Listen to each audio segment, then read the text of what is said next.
Hello, my name is Kim Thompson, and I am your student's AP Literature and Composition teacher this year. And thank you for joining me in my back to school APLit video. So in AP Literature, we are going to do many different units of study. AP Literature is essentially a survey course that covers British, American, and world literature from the 16th century all the way to the present day. It is a lot of information to cover. We are going to read deeply and learn to analyze the author's choice and voice by reading short stories, plays, poetry, and novels. Students will have some opportunity to read novels of their choice, sometimes within a particular genre or a time period. Our list that we're going to read this year is definitely going to include Frankenstein by Mary Shelley and, of course, Shakespeare's Hamlet, one of my favorites to teach, and a whole lot of poetry. It might not be students' favorite, but it does make up about 40% of the AP Literature exam is poetry based. So we have to learn how to read, attack, understand, and analyze poetry from the sonnets of Shakespeare in the 1600s all the way through the Romantic era and the Romantic poets of the 1800s to the contemporary pieces that are still being written today. We will read other novels. I have a lot of books that I traditionally teach. I'm kind of waiting and seeing where students are, what they have read, what gaps there might be before I decide what other books we're going to be reading together this year. The class prepares students to take the AP exam, and that happens in May. The current plan for the 2022 exam is that students will take a traditional pencil paper exam during the first 2 weeks of May. That being said, of course, we've spent the last few years living in the middle of a worldwide pandemic, and we still are, and plans may change. Last year, students did take a digital exam from home rather than a pencil paper exam in school, but this is the plan that we are working towards this year. On the AP exam, students earn a score of 1 through 5, with scores of 3 and higher being considered qualifying scores.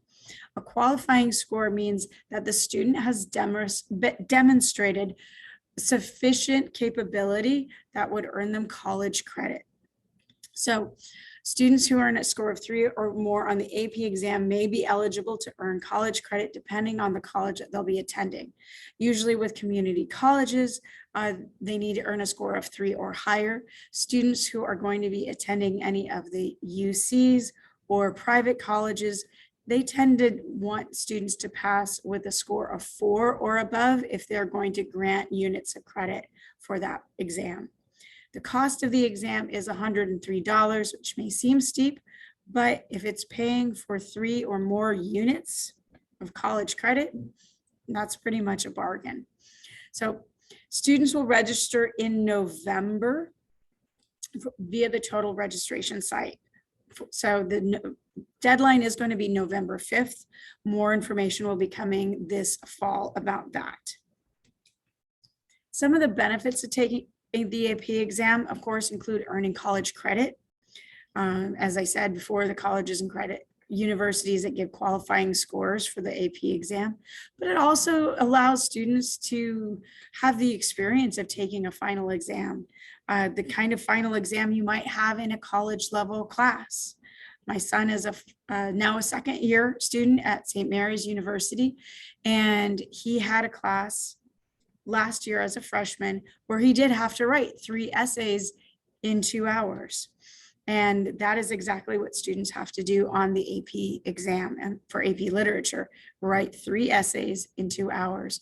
So it's kind of a nice precursor to the kind of work that students are frequently expected to do at the college level. It's also a good way to test yourself and see what you can do.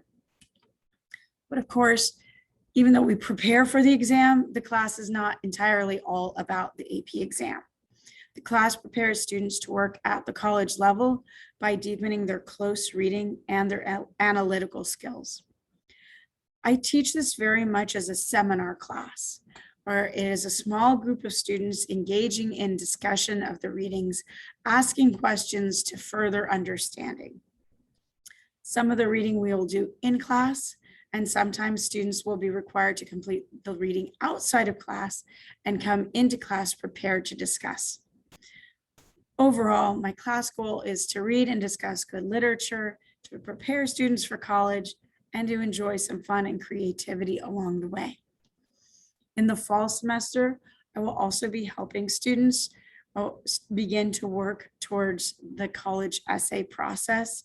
And during Access, I offer opportunities for students to come in and workshop those essays one-on-one if they are interested. So that's something that we'll be working on in the fall. If you have any questions for me, please reach out to me. I can be reached via email at ktompson@benicia unified.org. I look forward to an amazing and wonderful year with your students. Thank you.